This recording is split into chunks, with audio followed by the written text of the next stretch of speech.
When I heard that Santa Monica Studio was making a retro game done in the God of War style, oh, count me in.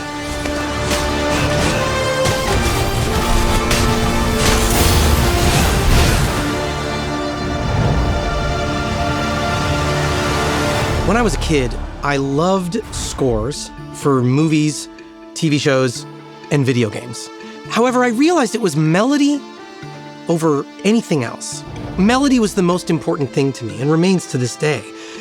That means if a melody was performed by a giant symphony orchestra in a sweeping live-action space epic, or if a melody was played by a sine wave, I loved it the same. Over the course of my career as a composer for video games, I've always been fascinated by the idea of returning to those sounds of the video game consoles that I grew up on. So over the years, I just started sampling all this old hardware. I didn't know what to do with it. I just loved these sounds and sort of added them to my own personal arsenal of colors. Sons of Sparta's soundtrack is a bit unique in that it does blend this modern orchestral and choir elements with these authentic retro sounds. When we heard that Bear McCreary wanted to be involved, we were thrilled. It was cool to talk to him about it because he grew up with these games as well. So he's familiar with the soundtracks and he's familiar with the chiptunes. We as a retro studio have done this many times. It was this awesome sort of, meeting of the minds moment. One of the exciting things about working on God of War Sons of Sparta is getting to work with the team at MegaCat because of the authenticity that they are able to channel into their games. So when I heard Santa Monica Studio was working with them, I was really excited. That's the biggest challenge we have. It's the first time for us working with one of the world's renowned artists. And through collaboration and critical thinking, we made our biggest challenge into one of our greatest achievements. So along comes God of War Sons of Sparta. Suddenly, here's a perfect opportunity for me to write a love letter to not only the music that I grew up on, but the hardware that created that music. One of the most special things about the music of Sons of Sparta is that it really makes like a good mix of orchestra, modern music, and also retro and chiptune music. That was the most challenging part for me. How do we make it into this new genre, make it feel true to that genre, but it's still at its core God of War? God of War Sons of Sparta combines three major elements: the God of War Greek era in the story, retro gaming aesthetics, and an epic emotional story. Since when have you been so cynical? Birth. So I created 3 different sonic palettes and started mixing and matching. For the elements of the story pertaining to Kratos' Greek past, I drew from Greek folk music. I brought in instruments like the kithara, the aulos. These are stringed instruments and woodwind instruments that were around in some form during the ancient Greek era. Video games, when I was a kid, were predominantly made with sounds that you'd call chiptunes today. And yet people made timeless classics out of these sounds. So I used a lot of samples and synthesis to create that retro gaming flavor. The third element is that big emotional story. I wanted to use full symphony and choir to tell that story the same way I would on any God of War game. That was really my biggest challenge in scoring God of War Sons of Sparta, was in trying to figure out how to balance these 3 different sounds into something that gave each of them a moment to shine and yet felt like a cohesive whole. So in Sons of Sparta, we have these brothers, Kratos and Deimos. I only wrote one theme. I wrote a theme for the 2 of them. Now, it might seem weird at first because we have 2 characters, but ultimately the game is about their relationship. And I wanted to have one theme that would evolve as their relationship changes over the course of the game. What could have done this kind of damage? Looks like we got struck by lightning.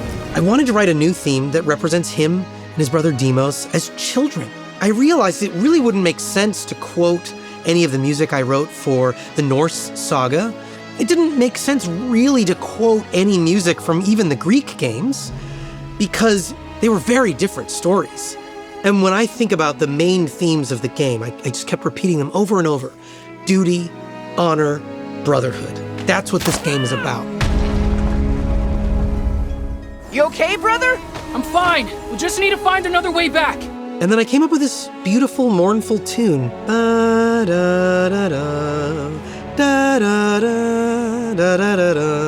There's a nostalgic wistfulness to this theme that I think is what Kratos, as an old man, would think about his own youth. It definitely has all the catchiness of a retro game.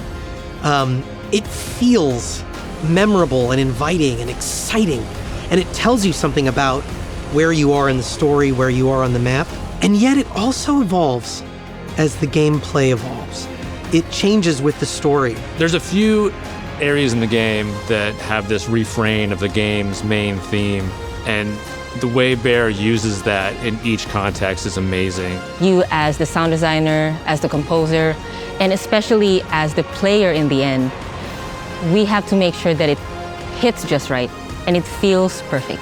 Because a lot of the sound design, a lot of the music essentially supports and drives the player's emotional state in the game. Something that surprised me, like while working with the music, is just how much it could change. Just removing or adding some elements could completely change the music. Because you pull one of the elements, you pull the synth elements, and now it's like a slightly different score. You pull the Greek elements out, it's a different kind of score. So I think that was like a very interesting challenge for me because it's something I haven't really had to deal with before. Part of the fun of this was thinking about the video games of my youth, where every area had a very specific musical feel.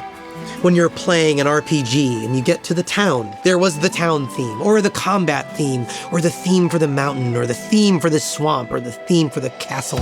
I wanted to create that feeling with all our different environments. The idea of just having a single piece of music that played endlessly anytime you're in an area was sort of undercut by my ambitions as a writer. So we ended up combining these philosophies. Even though the music has this retro element to it, it's still delivered in this very modern way. It's a really tricky game in terms of figuring it out where to transition in and out of music. We didn't want to just fade out the music or fade in the music, so that took a lot of finessing. So I think it was a really cool collaboration. How it blends seamlessly, perfectly fitting with the visuals, it's what makes the music stand out the most.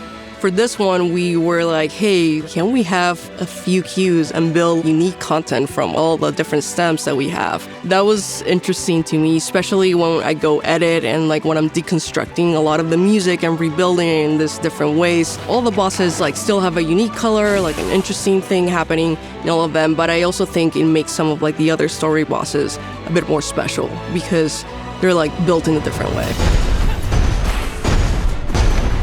I'm excited for fans to hear this blending of modern and retro elements in the God of War universe in a way that feels like it belongs. I think will blow them away. For me, I want the players to feel that they were part of a big experience with the music and the sound design of Sons of Sparta.